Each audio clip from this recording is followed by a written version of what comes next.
Assalamualaikum. Untuk flashcard kelas hari ni kita akan belajar pasal bab 4. So kita akan discuss just a few questions je. Okay, so ini soalan dia. Rajah di bawah menunjukkan susunan elektron bagi unsur-unsur W, X, Y dan Z. Huruf yang digunakan bukan simbol sebenar unsur itu. Dengan menggunakan huruf-huruf unsur dalam rajah di bawah, jawab soalan berikut. Okay, so kita pergi kat first question. So yang first ni nyatakan kedudukan unsur W dalam jadual berkala unsur. Okay, first kalau nak tahu kedudukan, kena tahu kedudukan kumpulan sesuatu unsur ni dia ditentukan oleh bilangan elektron valence. So contohlah kalau unsur tu ada 1 atau 2 elektron valence, so kumpulan dia kena sama dengan bilangan elektron valence. Contohnya unsur tu ada susunan elektron 2.8.1. So, 1 tu kan elektron valence kan. So, maknanya unsur tu dalam kumpulan 1. Okay, kalau dia antara 3 sampai 8 elektron valence, kumpulan dia adalah bilangan elektron valence tambah dengan 10. So, jadi kalau unsur tu ada 4 elektron valence, okay, susunan elektron dia 2.8.4. So, dia ada 4 elektron valence. Bila tambah 10 jadi 14. So, itulah kumpulan dia. Maksudnya unsur tu ada dalam kumpulan 14. Okay, lepas tu kedudukan kala sesuatu unsur pula ditentukan oleh bilangan petala yang berisi elektron. Okay, contoh unsur tu ada 2.8.8.1.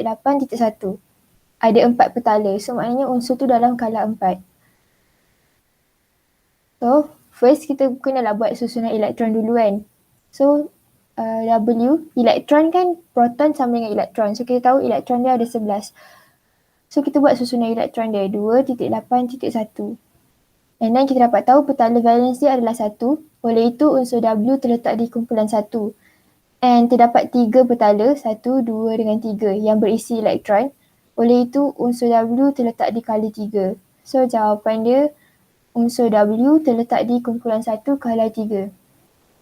Untuk second question, unsur yang manakah membentuk sebatian oksida amphoteric apabila bertindak balas dengan oksigen? So first kita kena tahu apa oksida amphoteric ni. Okay. Dalam kala 3 kita ada natrium, magnesium, aluminium, silikon, fosforus, sulfur, klorin dengan argon. Okay, apabila merentasi kala 3, sifat oksida ni dia berubah daripada oksida base kepada oksida amphoteric dan kepada oksida asid. Sifat oksida ni dia apabila unsur dalam kala 3 ni campur dengan oksigen. Macam ni natrium, bila campur dengan oksigen dia dapat natrium oksida. Kalau ni klorin, bila campur oksigen dapatlah klorin ni, klorin oksida ni. So, oksida base ni dia bersifat base. Maksudnya macam alkali lah. Apabila larut di dalam air akan menghasilkan larutan beralkali. And then bila dia bertindak balas dengan asid akan membentuk garam dengan air. Ini adalah macam peneutralan. Alkali campur asid dia akan dapat garam dengan air. Okay, untuk oksida amphoteric ni dia boleh jadi dua-dua. Boleh jadi base, boleh jadi macam asid. So maknanya dia boleh bertindak balas dengan kedua-dua asid dengan alkali untuk membentuk garam dengan air.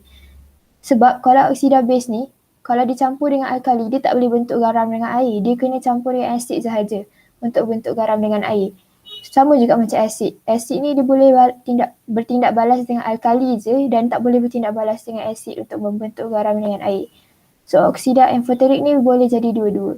Okay, so oksida asid ni dia bersifat asid dan apabila larut dalam air akan menghasilkan larutan berasid. Okay. So, unsur yang membentuk sebatian oksida amphoteric ni masa kita tahu ialah aluminium. So, kita kenalah tahu apa susunan elektron aluminium. So, kita tahu aluminium terletak di kumpulan 13. Kenalah ingat daripada yang ni kan. Dia daripada kumpulan 13. Okay. Oleh itu, kita tahu kumpulan 13 bila tolak 10 maksudnya dia ada 3 elektron valence. So, kita kena carilah yang mana unsur yang ada 3 elektron valence. Kalau macam ni ada 1. Ni ada 3. So, maknanya jawapan dia unsur X. Okay, untuk soalan yang terakhir, susun atom W, X, Y dan Z mengikut urutan saiz atom menurun. Terangkan susunan anda.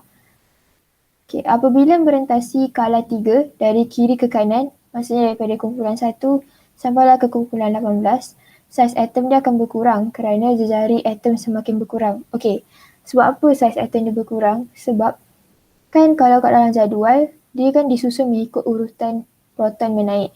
So akan ada pertambahan bilangan proton merentasi skala 3 dan seterusnya akan menyebabkan pertambahan cas dalam nukleus atom. Oleh itu, keelektronegativan unsur akan meningkat kerana daya tarikan nukleus terhadap elektron semakin bertambah. Okay. First kita kena tahu susunan elektron satu-satu unsur ni. So susunan elektron W 2.8.1. Lepas tu unsur X ada 2.8.3, unsur Y 2.8.6, unsur Z 2.8.7. Macam mana nak tahu susunan elektron ni? Kenalah tahu berapa elektron dia, and macam kita tahu proton sama dengan elektron. So daripada situ boleh susun elektron ni. Okay, lepas tu kita dapat tahu ni ada satu elektron valence. So maknanya kumpulan 1. Ni ada 3. Maksudnya ni kumpulan 13, sorry. Okay, so ini kumpulan ni adalah elektron valence 6 dan kumpulan dia 16 dan ini 7 dan kumpulan dia 17. Yang ini kumpulan 13 tau, salah tulis. Okay. Lepas tu kita dapatlah jawapan dia WXYZ sebab daripada kumpulan 1 sampai kumpulan 18 saiz dia akan makin menurun tau. So ni kita tahu dia memang makin menurun sebab kumpulan dia daripada 1 sampai 17 kan. So kita susun je W, X, Y, Z. Dan untuk terangkan susunan ni kita ambil yang ini je. Yang ni. Okay, so tu saja untuk flashcard ni. Terima kasih.